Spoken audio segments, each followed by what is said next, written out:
Good morning class. कैसे हैं आप सब।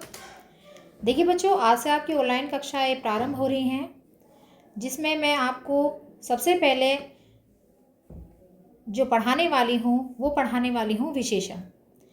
देखिए विशेषण बच्चों होता क्या है, इसे सबसे पहले हम समझेंगे। देखिए, संज्ञा की विशेषता बताने वाले शब्दों को विशेषण कहते हैं। किसकी? संज्ञा की विशेषता बताने वाले शब्दों को विशेषण कहते हैं। जैसे हम उदाहरण से भी समझ सकते हैं, यानी कि एग्जाम्पल से भी समझ सकते हैं कि नीचे इसमें एग्जाम्पल दिया गया है, वो ध्यान से देखेंगे बच्चों।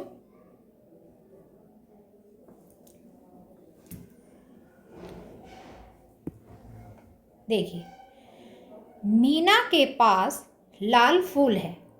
किसके पास है फूल? मीना के पास। कैसा है? लाल फूल है। तो देखिए, मीना क्या है? मीना संज्ञा है।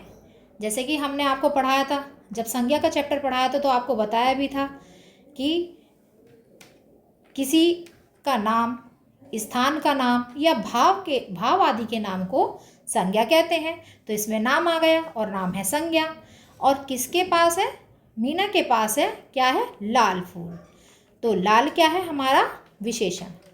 ठीक है बच्चों, तो यहाँ आपको क्लियर हो गया होगा कि विशेषण किसे कहते हैं, कि जो संज्ञा शब्द की विशेषता बताए उसे विशेषण कहते हैं। अब देखिए, शुरू से समझेंगे। व्याकरण में ऐसे शब्द होते हैं जो वाक्यों में प्रयुक्त अन्य शब्दों की विशेषता को प्रकट करते हैं। जैसे दशहरी आम बहुत मीठा है, यह बहुत रसीला होता है, यह बहुत सुगंधित है, और यह बहुत स्वादिष्ट होता है, यह बहुत महंगा होता है। तो आपने ये 5 वाक्य पढ़े और 5 वाक्यों में आपको कुछ विशेष शब्द भी दिखाई दिए होंगे जो ब्लू पेन से लिखे हैं। जैसे कि ये मीठा, ये रसीला, ये सुगंधित, ये स्वादिष्ट और ये महंगा। तो ये सब क्या है बच्चों? हमारे विशेषण हैं। क्या है? विशेषण शब्द हैं। अब देखिए, ऊपर के वाक्यों में रंगीन शब्दों का प्रयोग करके आम की विशेषताएं बताई गई हैं। व्याकरण में इस प्रकार के शब्दों को विशेषण कहा जाता है। ठीक है बच्चों, अब देखिए, विशेषण जिस संज्ञा शब्द की विशेषता बताते हैं उसे विशेष्य कहते हैं। यानी कि विशेषण जिस संज्ञा शब्द की विशेषता बताते हैं। तो हमने जो पहला वाक्य पढ़ा था कि मीना के पास लाल फूल है, तो विशेषण जिस संज्ञा शब्द की, तो संज्ञा क्या था? मीना, और उस शब्द की विशेषता बताने वाले शब्द को विशेष्य कहते हैं। विशेषण को पहचानने की विधि बहुत ही आसान है। पहले संज्ञा शब्द को पहचानें, फिर संज्ञा के साथ कैसा, कैसी, कितना आदि लगाकर प्रश्न पूछें। यानी कि हम प्रश्न पूछकर भी इसका अंदाज़ा लगा सकते हैं कि आखिर इस वाक्य में विशेषण शब्द है क्या। जैसे हम एग्जाम्पल से भी समझ सकते हैं, आम कैसा होता है, तो हमें कैसा मिलेगा उत्तर उसका?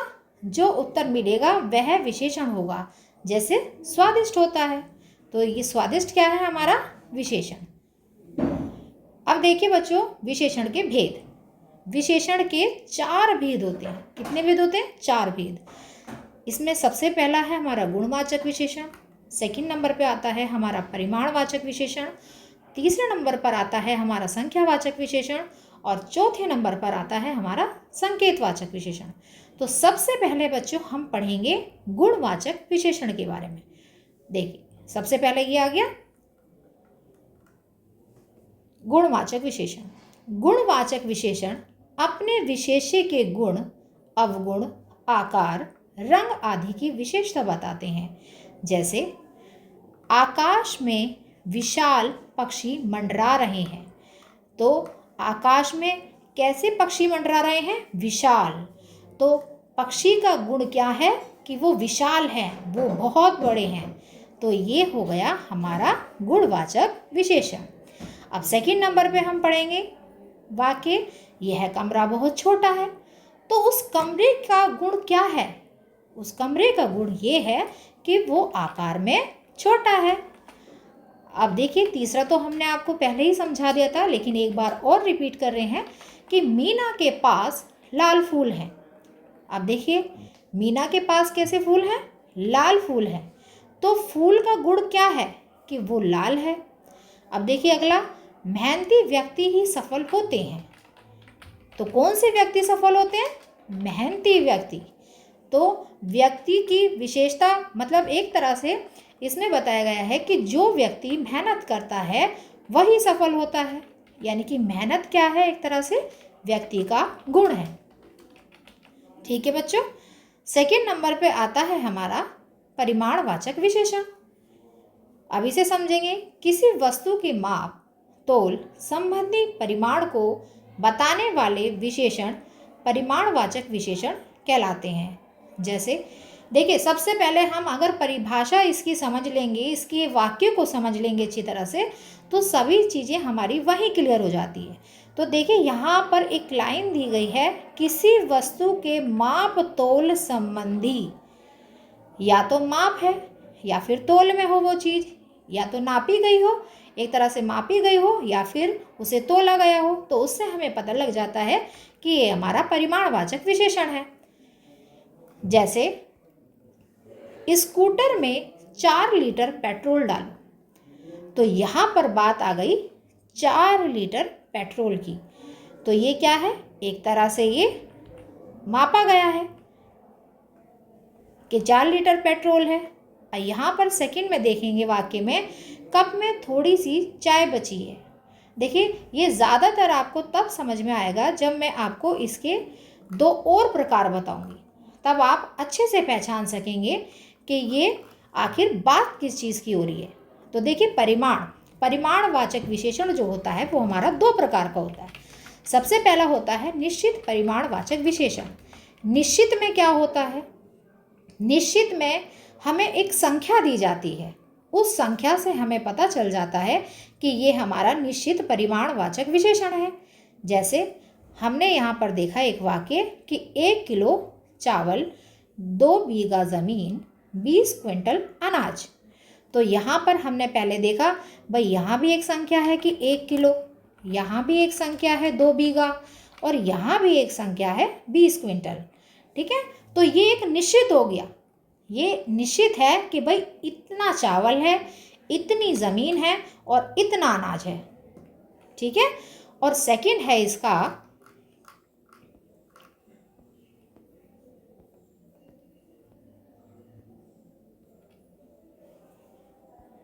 अनिश्चित परिमाणवाचक विशेषण।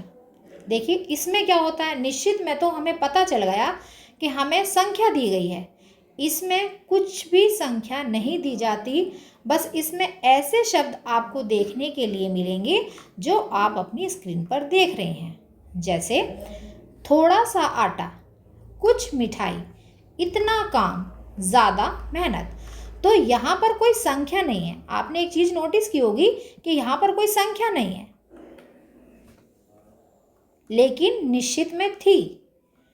तो जिसमें संख्या दी जाती है वो हमारा निश्चित परिमाणवाचक विशेषण होता है, और जिसमें हमारी संख्या नहीं दी जाती, बस थोड़ा सा, कुछ, इतना, ज़्यादा, ये सब लिखा होता है, वो हमारा अनिश्चित परिमाणवाचक विशेषण होता है। एक एग्जाम्पल मैं आपको और समझा देती हूँ। जैसे कि आप दुकान पर गए और दुकान पर आपने एक दुकानदार से 2 किलो चीनी मांगी कि हमें 2 किलो चीनी दे दीजिए, तो वो आपको तोल कर 2 किलो चीनी देगा, और वो है हमारा निश्चित परिमाणवाचक विशेषण। और अगर हम उस दुकानदार से ये कह दें कि भाई थोड़ी सी हमें चीनी दे दो, तो थोड़े से का उसे ये पता नहीं है कि आप मांग कितना रहे हो, तो वो हमारा निश्चित नहीं, वो हमारा अनिश्चित है, जिसमें हमने उसे संख्या ही नहीं बताई। ठीक है बच्चों, तो आपको ये क्लियर हो गया होगा अच्छे से। ऐसे ही है हमारा अगला संख्यावाचक विशेषण। ये विशेष्य की संख्या बताते हैं। जैसे 3 हाथी, 2 महिलाएं, 10 लड़कियां। तो विशेष्य क्या है, हाथी, इसमें क्या है, महिलाएं, और इस वाक्य में क्या है, लड़कियां।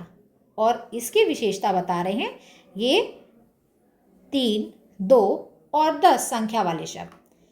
देखिए इसको भी अच्छे से समझ लेते हैं हम। ये भी 2 प्रकार का होता है। संख्यावाचक विशेषण भी दो प्रकार के होते हैं। जैसे निश्चित संख्यावाचक विशेषण, ये संख्या की निश्चित जानकारी देते हैं। जैसे विद्यालय में 10 अध्यापक हैं। इस वाक्य में देखेंगे 2 बाल्टियां बाहर रख दो। अब देखिए निश्चित संख्यावाचक विशेषण, जैसे कि आपको अगर पूरी तरह से अच्छी तरह से पता है कि भाई हमारे विद्यालय में 10 अध्यापक हैं, तो ये हो जाएगा निश्चित संख्यावाचक विशेषण। और अगर आप ये कहें कि हमारे विद्यालय में बहुत सारे अध्यापक हैं, तो उसमें हमें पता नहीं चलता कि हमारे स्कूल में आखिर अध्यापक कितने हैं।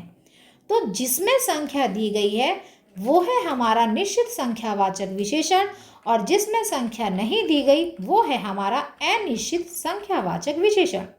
अब इसे भी थोड़ा सा और समझ लेते हैं। तो देखिए जैसे कि पेड़ पर अगर मैं आपसे ये कहती हूँ कि बच्चों पेड़ पर 5 चिड़ियाँ बैठी हैं, तो ये क्या हो गया, निश्चित हो गया कि हाँ मैम ने कहा है कि हाँ भाई पेड़ पर 5 चिड़ियाँ बैठी है, तो वो हो गया हमारा निश्चित संख्यावाचक विशेषण। और अगर मैं आपसे ये कहूँ कि देखो बेटा ये पेड़ पर कुछ चिड़िया बैठी है, तो वो हो गया हमारा अनिश्चित, जिसमें मैंने आपको संख्या नहीं बताई। ठीक है, तो निश्चित में संख्या दी जाती है और अनिश्चित में संख्या नहीं दी जाती। तो हम इसी से पता कर सकते हैं कि निश्चित संख्यावाचक विशेषण क्या है और अनिश्चित संख्यावाचक विशेषण क्या है। ठीक है, अगला है हमारा संकेतवाचक विशेषण या सारनामिक विशेषण। इसे 2 नामों से भी जान सकते हैं कि संकेतवाचक विशेषण या सारनामिक विशेषण। जब कोई सर्वनाम संज्ञा की ओर संकेत करता है तब वह संकेतवाचक विशेषण कहलाता है। जैसे पहले ही वाक्य में है वह किताब किसकी है। अब देखिए वह किताब, किताब क्या है, हमारी संज्ञा। और मैंने आपको बताया था संज्ञा का जब चैप्टर पढ़ाया था कि संज्ञा कितने प्रकार की होती है बच्चों, मुख्य रूप से 3 प्रकार की। कौन कौन सी, व्यक्तिवाचक, जातिवाचक और भाववाचक। अब यहाँ पर देखिए व्यक्तिवाचक, भाई यहाँ पर किसी का नाम नहीं है, स्थान का नाम नहीं है या कोई भाव नहीं है, तो ये क्या है हमारा, ये किताब आएगी हमारी जातिवाचक संज्ञा में। किसमें, जातिवाचक संज्ञा में। तो देखिए और संज्ञा से पहले आया है वह क्या है, सर्वनाम। वह क्या है, सर्वनाम। तो किताब, किताब है हमारी संज्ञा और वह है हमारा सर्वनाम शब्द।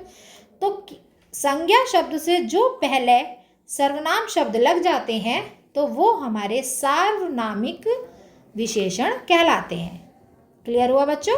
चलिए ऐसे ही आगे समझेंगे। मेरे मामा जी शहर जा रहे हैं, तो मेरे मामा जी शहर जा रहे हैं, तो यहाँ पर मामा शब्द दिया गया है। ठीक है, तो मामा तो सभी के होते हैं, तो एक तरह से जातिवाचक हो गया ये भी शब्द। और यहाँ इससे पहले आया मेरे, मेरे क्या है, सर्वनाम शब्द है। ठीक है, तो यहाँ पर मामा से पहले आया है मेरे, यानी कि संज्ञा से पहले आ गया है सर्वनाम। तो ये अब हमारा हो गया है सार्वनामिक विशेषण। अब यहाँ तीसरा भी समझिए, यह कलम तुम रख लो, यहाँ पर कलम आ गई, तो कलम भी हमारा क्या है, जातिवाचक विशेषण, जातिवाचक संज्ञा। अब देखिए कलम से पहले यह आ गया और यह क्या है, सर्वनाम शब्द है हमारा। अब देखिए कलम से पहले सर्वनाम आ गया, यानी कि हमारा जातिवाचक संज्ञा से पहले आ गया सर्वनाम, तो ये भी हो गया हमारा सार्वनामिक विशेषण। अब देखिए कहानी का लेखक कौन है, तो कहानी का लेखक कौन है, तो ये आपका प्रश्नवाचक आ गया। ठीक है बच्चों, तो इसको आप रहने दीजिए। इन 3 वाक्यों से आप समझेंगे कि ये हमारा संकेतवाचक या सार्वनामिक विशेषण कहते किसे हैं। ठीक है, देखिए बच्चों हम आशा करते हैं कि ये चैप्टर आपके बहुत अच्छी तरह से समझ में आ गया होगा। और अगर ऐसा आपको लगता है कि थोड़ा बहुत भी कहीं आपको अभी भी कुछ चीज़ समझ में नहीं आई है तो स्कूल खुलते ही, विद्यालय खुलते ही आप इस चैप्टर के बारे में हमसे पूछ सकते हैं। धन्यवाद।